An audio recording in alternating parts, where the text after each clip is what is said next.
On the west side of Bunker Hill are a bunch of these pedestrian bridges. If you pass through this corner of downtown LA, you'll see them everywhere. They pass between seemingly every building, clearly very dated, and see very little use. These bridges make up an entire network called the Pedway, and the reason why they were built is a story of grand ambitions and an unrealized vision of the future.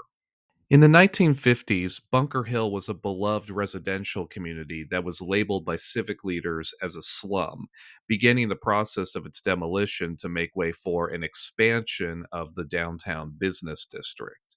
City leaders at the time seemed to fear that LA wasn't being taken seriously as a center for commerce and the growing financial industry. So the creation of a modern high rise office district seems like an attempt to at least look the part. By the 1970s, the last vestiges of the old neighborhood had been cleared away, and civic leaders were pushing for the next phase of its development, a people mover line that would cement its place as the heart of the new downtown Los Angeles. Coming in a period of the city's history after the dismantlement of the last streetcars, but before the creation of today's metro rail system, this people mover line, had it been built, would have been Los Angeles's only example of rapid transit. City planners saw it as a futuristic solution to downtown's traffic congestion, using a technology that was already familiar to most Southern Californians, taking its name from, of all things, a ride at Disneyland. But the People Mover was never built, and the Pedway is the only element of that plan that was realized.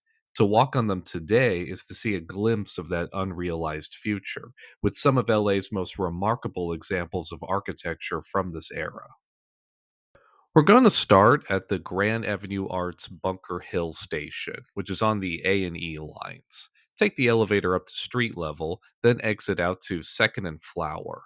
Cross Flower, then walk downhill about halfway down the block and turn right when you reach this little plaza. Head straight across the plaza, past the water fountain, and on the other side, you'll emerge onto the first pedestrian bridge. This is the northern extent of the Pedway system, and from here we'll be able to go south all the way to 5th Street without even touching the ground.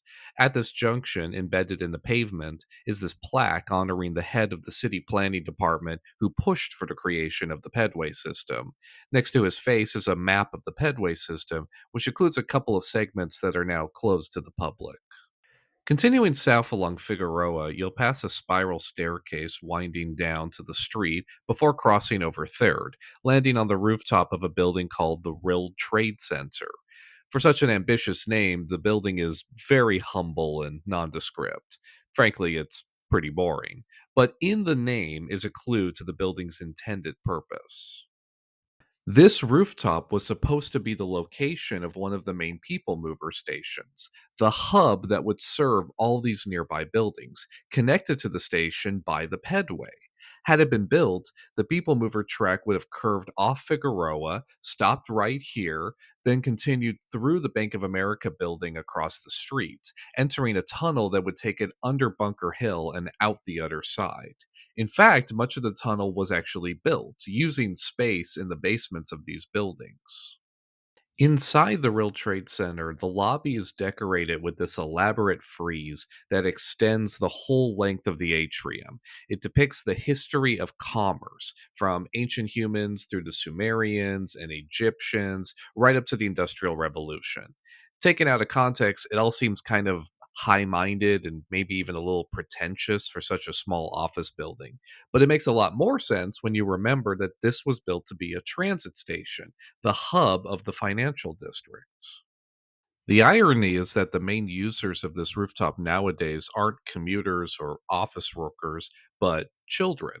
One of the main tenants of the World Trade Center is a college prep school, and they use this empty rooftop as their schoolyard.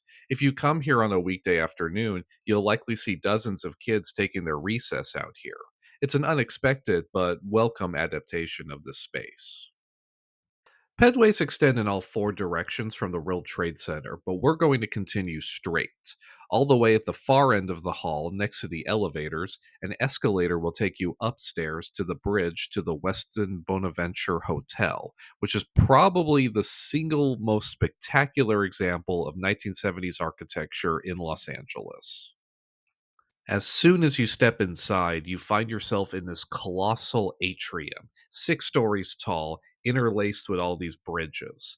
The four cylindrical towers at the corners of the building each have their own bank of elevators. Far below are these shimmering water fountains, while Willy Wonka esque glass elevators occasionally whisk by, traveling through the glass ceiling to the outside of the building above. The atrium feels like an inescapable maze, and navigating it takes a bit of practice, but it'll start to make sense with some exploration.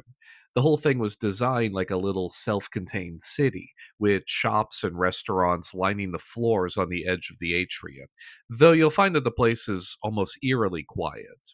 If the architecture looks familiar to you, that's because you've probably seen it in a movie. Hollywood loves the Bonaventure. It falls into that perfect uncanny valley of distinctive but not too distinctive. It's interesting enough to be a great backdrop, but not so iconic that people will recognize it and get distracted. The bridge from the World Trade Center drops you off on the 6th floor, where you'll also find the bridge to the YMCA, just across Flower Street. This bridge is easily the highest off the ground of any in the Pedway system, crossing over to a small sculpture garden in front of the YMCA. From here, it's a nice level walk back over to Grand Avenue.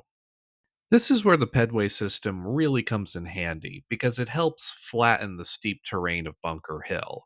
The 6th floor in one building quickly turns into the ground floor after you cross the street. From up here, you can start to make sense of the confusing geography of Bunker Hill.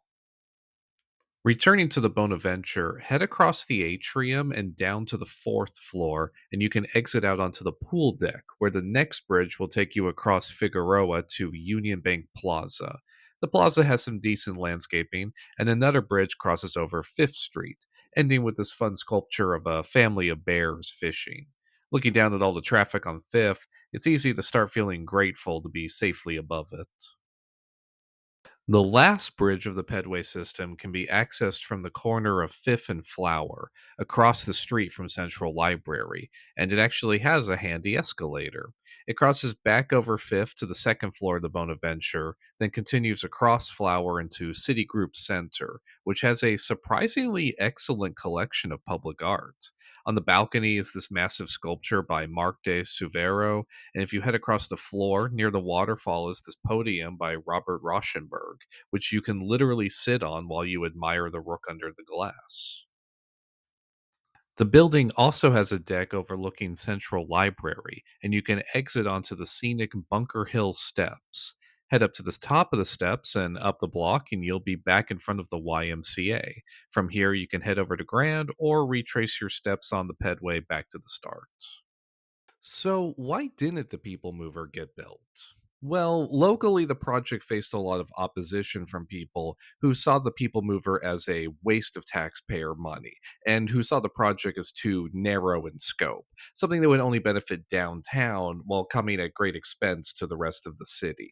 After many setbacks and delays, the project was killed when the newly elected Reagan administration pulled its federal funding. But before we bemoan the death of the People Mover, I want to offer my hot take on this. I think it's actually good that the People Mover wasn't built. You see, around the same time period, there were three downtown People Movers in the United States that actually were built. They're in Detroit, Jacksonville, and Miami. The Miami one turned out okay, but the Detroit and Jacksonville ones are pretty much universally regarded as miserable failures, poorly conceived, poorly designed, poorly operated, with dismal ridership. This system is basically just using two cars because they can't fix the broken ones because the technology is too old, and they're just kind of waiting for another car to crap out and it's just going to close forever. And I think, had it been built, the LA People Mover would have gone down as one of the failures. It wouldn't even have reduced car dependence because the whole project was premised on the idea that commuters would still drive to downtown. At the ends of the People Mover line would have been massive parking garages on the edge of downtown.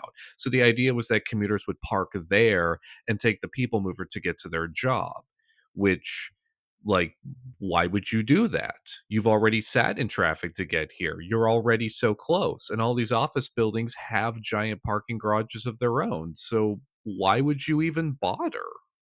The People Mover was essentially a glorified park and ride, designed for a small group of people who probably wouldn't have even bothered using it. And the embarrassment of its failure could have had even greater implications. This was a time in LA when the city was divided over the question of whether it should even have a rail system. Coming at this crucial moment in the city's history, such a visible failure could have made it harder to make the case that Angelinos would reliably use mass transit, harder to make the case for building metro rail.